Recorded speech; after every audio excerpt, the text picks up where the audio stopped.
Hello, everyone, and welcome to this episode of Open Book Entrepreneur. Today we have Erika, all the way from Toronto, Canada, and she's joining us. She's a business specialist, helping businesses, sort of improve their bottom line and find cash in the business they didn't know it was there. So, Erika, please introduce yourself to the audience.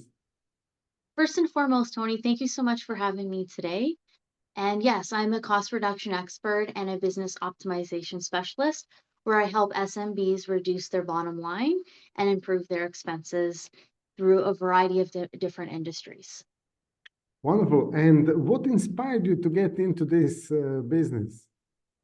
Okay, so very interesting. I came from the marketing world, and one thing that I noticed when I was selling marketing packages is that a lot of businesses would come to us and say, "Hey, I need 10 leads. I need this, I need that." And they thought that that was going to magically just improve their business. And on the surface level, that's what marketing does, and it does help you reach those goals. But what a lot of people don't recognize is that if there's cracks in the foundation, meaning your business, everything that we put towards your marketing efforts is just going to go down the drain. So think of it this way. We generate, let's say, 100 leads for a plumbing company, but I call on Monday and my sink is running and I need something to get fixed ASAP. But that same plumber called me back on Thursday. So, that goal of saying, hey, you know what, I need more business. If you don't have the right systems, people, and processes in place, you then have the Leaning Tower of Pisa. And I've noticed that this would come up quite often.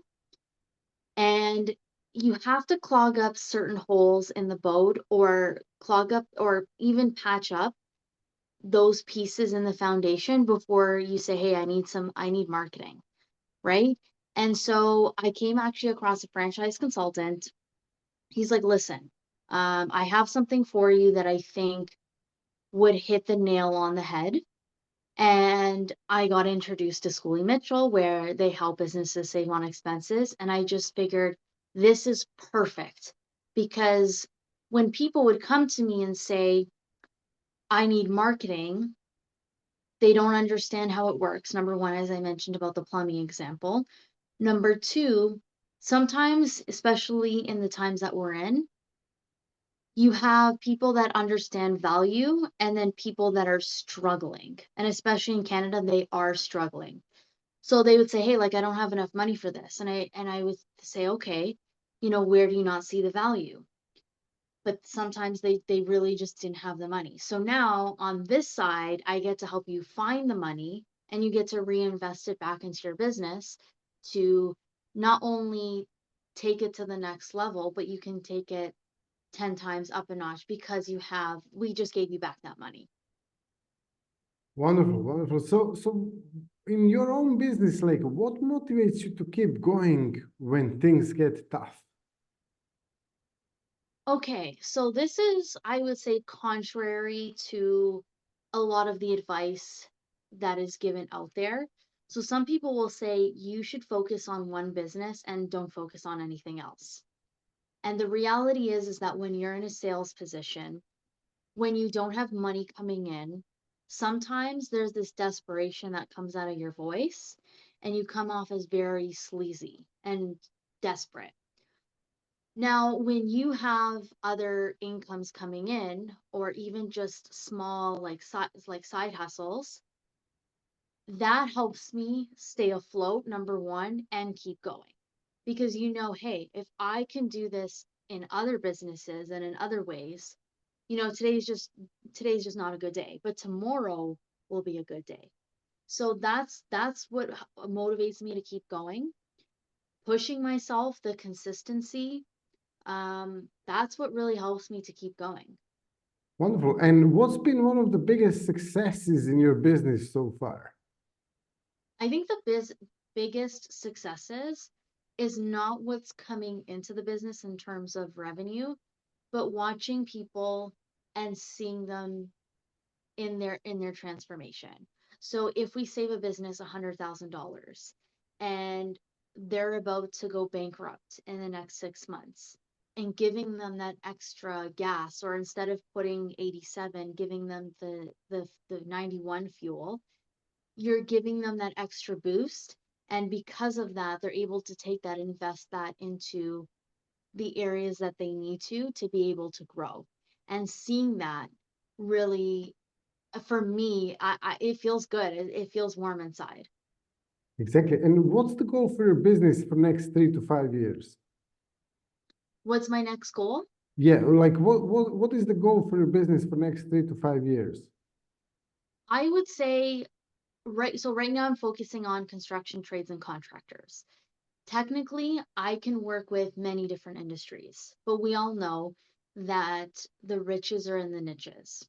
My goal is to start with one industry at a time and become known in more than a few different industries.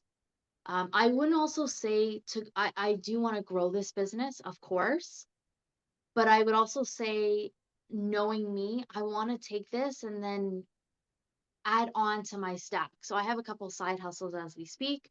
I want to add more. I want to do something else that, can also be beneficial and impacts people in a different way as well. Excellent. And what's your goal, for example, for next 6 to 12 months, like sort of almost immediate goal for this year? My goal for this year is, number one, to get on more podcasts, which is already happening. I have 6 booked for January. Nice. And I don't think people understand the impact of podcasts, because when you get on podcasts or you're producing a podcast, it brings so much attention to so many different audiences, and it's easier for them to come into your funnel. I would say the second thing is any of my marketing efforts, I'm really paying a lot of attention to it. So LinkedIn, Instagram, Twitter, all of those things. So really executing and being consistent with the marketing strategy. Excellent. And in terms of, sort of your ideal client, who is your ideal client, basically? Right now, I love to work with construction trades and contractors in Canada and the US that are doing, I would say, at least $500,000 and up. And I love to be able to work with them because they're the ones that are building our future through roads, through buildings. Where you and I are sitting at an office desk right now, but they're the ones going out there in the cold and building and grinding and growing. And to see them succeed, like that's who I'm helping currently. Wonderful. And if anyone wants to actually get in touch with you or connect with you, how they can do that? In a couple of different ways. So they can reach me by phone at 416-605-0193, or by email. So it's erica.giuggio@schooleymitchell.com, or they can just send me a LinkedIn request on LinkedIn, or we can get connected that way. Or even on Instagram as well. I'm pretty flexible. Wonderful. Thank you, Erika, for being a guest on the podcast today. And thank you all for watching and listening to us. See you in the next episode. Thank you so much, Tony. Thank you for having me.